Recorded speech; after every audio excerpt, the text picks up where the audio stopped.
ప్రభు యొక్క ఘనమైన నామాన్ని బట్టి ప్రతి ఒక్కరికి వందనాలు చెల్లిస్తూ ఉన్నాను. ఈ ఉదయకాలాన్ని ఆయన సన్నిధిని సమీపించేటువంటి వారందరూ ఆయన మాటలు వింటూ ఉన్నప్పుడు, ఆయన మాటలు ఏమాత్రం సందేహింపకుండా హృదయంలోకి తీసుకొని, నిత్య జీవానికి వారసుడిగా ఉండాలంటే ఏం చేయాలని అడిగి, నిత్య జీవానికి వారసుడిగా ఉండాలంటే ఏం చేయాలో తెలుసుకున్న తర్వాత, వ్యసన పడుతూ వెళ్ళిపోయేటువంటి ధనవంతుడిలాగా ఉండకూడదు గానీ, ఆయన మాటలు వింటూ ఉండగానే నోవహు వలె లోబడేటువంటి స్వభావం కలిగిన వారుగా ఉండాలి.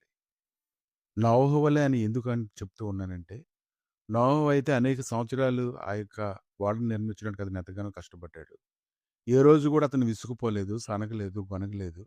దేవుడు తనకు అప్పగించినటువంటి పనిని చేయడానికి అతడు హృదయపూర్వకంగా నడుచుకోవడాన్ని చూస్తూ ఉన్నాము. అతడు అలా నడుచుకుంటూ ఉన్నప్పుడు శ్రేష్టమైన దాన్ని అతను పొందుకున్నాడు. అనేక మంది అతను చేస్తుంది ఏమిటో తెలుసుకునే లేపే వారు నశించిపోవడాన్ని మనం చూస్తూ ఉన్నాము.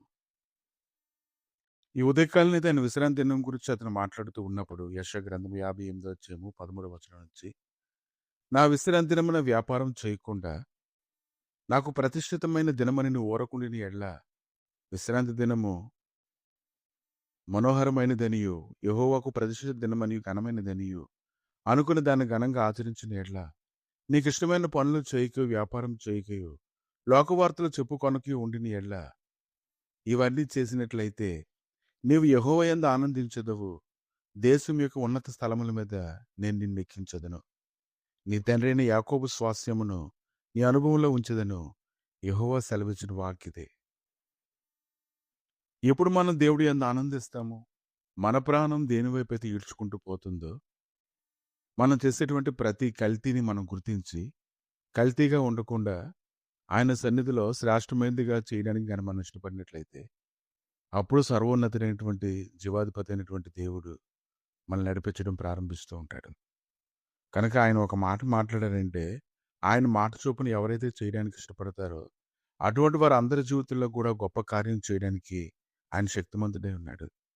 కనుక మనం దైవ సన్నిధికి వచ్చేస్తున్నామని, దేవుని లేఖనాలు వినేస్తున్నామని, మనం ఎప్పుడు కూడా దేవుడి సన్నిధిలోని విడిచిపెట్టకుండా మనం పరిగెడుతున్నామని మనం చెప్పడం కాదు గాని, ఏదైనా ప్రభు మనకు అనుగ్రహించినటువంటి దాన్ని మనం కల్తీ చేయకుండా, మనం శ్రేష్టమైనదిగా ఎంచుకొని దాంట్లో పరిగెత్తుతూ ఉన్నప్పుడు, సర్వోన్నతుడైనటువంటి దేవుడు నీకు గొప్ప కృపనివ్వడానికి ఆయన శక్తిమంతుడే ఉన్నాడు.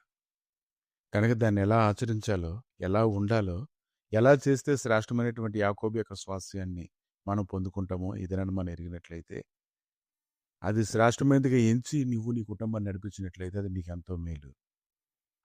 నీ జీవితంలో గొప్ప కార్యాలు చూడడం మాత్రమే కాదు, ఆయనే నిన్ను స్వయంగా నడిపించడాన్ని నువ్వు కనుక్కుంటావు.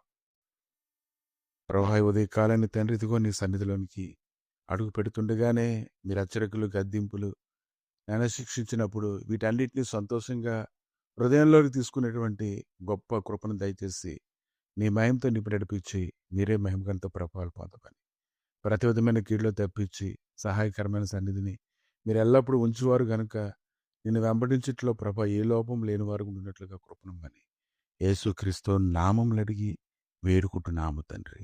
ఆమెన్.